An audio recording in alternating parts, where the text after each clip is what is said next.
Haya, wananchi wa Nairobi, hamjambo? Wananchi watukufu, tusalimiane kwa hewa. Asanteni sana. Mimi sina mengi la kusema.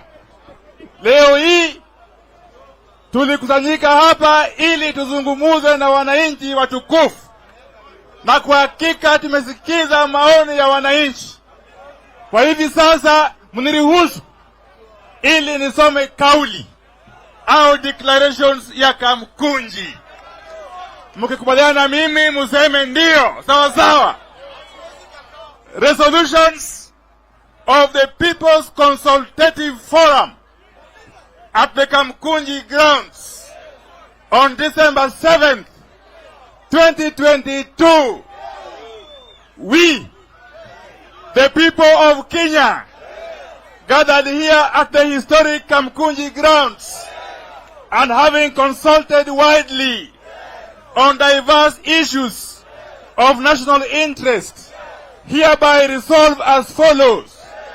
1. That we are convinced that we are witnessing the emergence of a most uncaring, uncharitable, and cold-hearted regime in the history of our country. We are witnessing a lack of empathy, a coldness, and arrogance that are at odds with the times. Consequently, there is need for the Ruto regime to be put under intense scrutiny and pressure by Kenyans and be forced to return to the people's agenda, which the regime has discarded. Wangapi wamekubaliana na mimi? Second, ya pili, that the Ruto administration be pressured to institute measures to reduce the cost of basic commodities, particularly by restoring subsidies to unga, fuel, school fees, and electricity beginning January 2023. Failure to which Kenyans will be free to take such steps as they may deem fit to ease the burden of the yoke upon their shoulders. Wangapi wamekubaliana na mimi? Ya tatu, in particular, the Ruto regime must restore the school fees subsidy that saw the Ministry of Education reduce fees in all secondary schools and special needs schools. Ruto needs to understand that while his fortunes may have changed for the better, for a majority of parents, if not all, the economic situation has become worse or remained the same. Wangapi wamekubaliana na mimi? Ya nne, the Ruto regime be made to immediately restore and enhance the subsidies in the area of social safety in the form of cash transfer to the elderly, pesa ya wazee, and Linda Mama that covered maternal issues for economically disadvantaged mothers which have since been withdrawn. Wangapi wamekubali hiyo?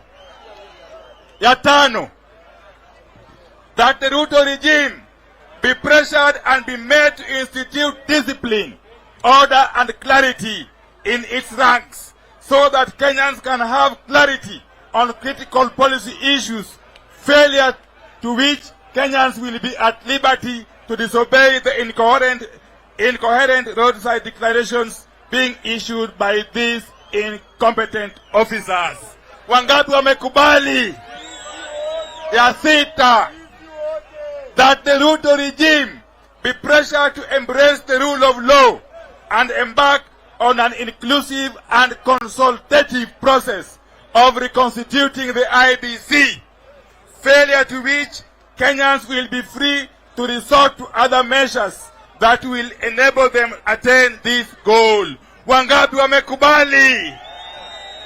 Ya saba, that in strict adherence to the Constitution and the rule of law, Ruto be pressed to take steps to ensure that the composition of the civil service reflects the ethnic regional, religious, and gender diversity of our land, and that it rewards competence and is free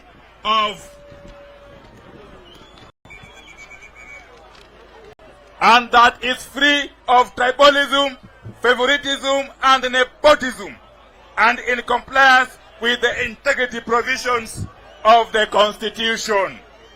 Nane, that the Kazi Mutani project be immediately restored and be made available to those who find it useful, while others pursue options like Ruto's Mjengo, which will only reach a few, if at all it does.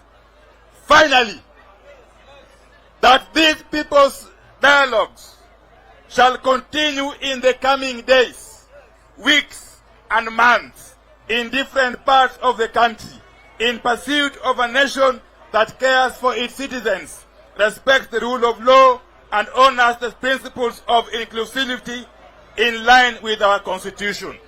Wananchi watukufu, wangapi wamekubali ya kwamba haya ndiyo kauli ya hii mkutano ya Kamukunji siku ya leo, ya kwamba serikali ya Ruto lazima ijue ya kwamba nguvu ya wananchi iko kwa wananchi.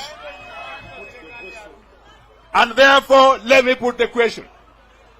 Will as many as are of the same opinion say aye? Will those that are of the contrary opinion say no? The ayes have it. Sasa nataka